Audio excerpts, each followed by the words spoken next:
বিপরীতে আমাদের যে খাদ্যাভ্যাসগুলো ছিল, আমরা যদি আজ থেকে ঠিক 30 বছর পেছনেই যাই, সেখানে আমাদের আর্থসামাজিক অবস্থা, আমাদের খাদ্য গ্রহণের যে ধরন, তার থেকে কিন্তু আমরা অনেক দূরে। যে পরিমাণ রিফাইন্ড ফুড আমরা খাচ্ছি, যে পরিমাণ ফাইবার কন্টেনিং ফুড অর্থাৎ আঁশযুক্ত খাবারকে আমরা বাদ দিচ্ছি, এই সব কিছুই ভূমিকা রাখছে আমাদের এই হৃদরোগ তৈরি।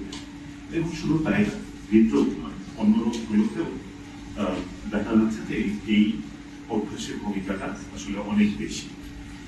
তো south heart centre Bangladesh limited আসলে যাত্রা শুরু করেছে 1 যুগেরও বেশি সময় ধরে। তো সেখানে আমরা শুরুই করেছিলাম হচ্ছে science and art of living.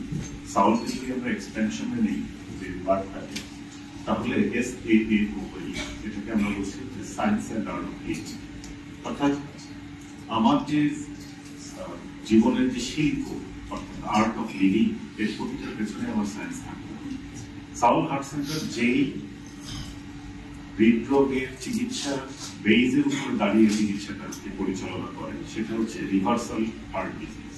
Reversal heart ডিজিজের যে থিওরি, এটা সর্বপ্রথম নিয়ে আসেন হচ্ছে ডক্টর ডি নর্নিশ। উনি 1995 সালের 16 ডিসেম্বর ল্যান্সেটে আসলে প্রথম পাবলিশ হয় হচ্ছে রিভার্সাল হার্ট ডিজিজ সম্পর্কে থিওরি। সেইটার উপরে বেস করেই আসলে south heart centre aggressive lifestyle modification এবং কনজারভেটিভ কার্ডিওলজিকে প্রমোট করে আসলে হৃদরোগের চিকিৎসাটি করে। ভালো রাখতে আমাদের যে খাদ্যাভ্যাসের প্রয়োজন, সেটিকে নিশ্চিত করা। আমরা যদি সত্যিকার অর্থে জীবনযাত্রার পরিবর্তনটাকে গ্রহণ করতে পারি, ইউরোপিয়ান সোসাইটি অফ কার্ডিওলজির কথা অনুযায়ী হৃদরোগকে কিন্তু 100% প্রতিরোধযোগ্য বলা হচ্ছে।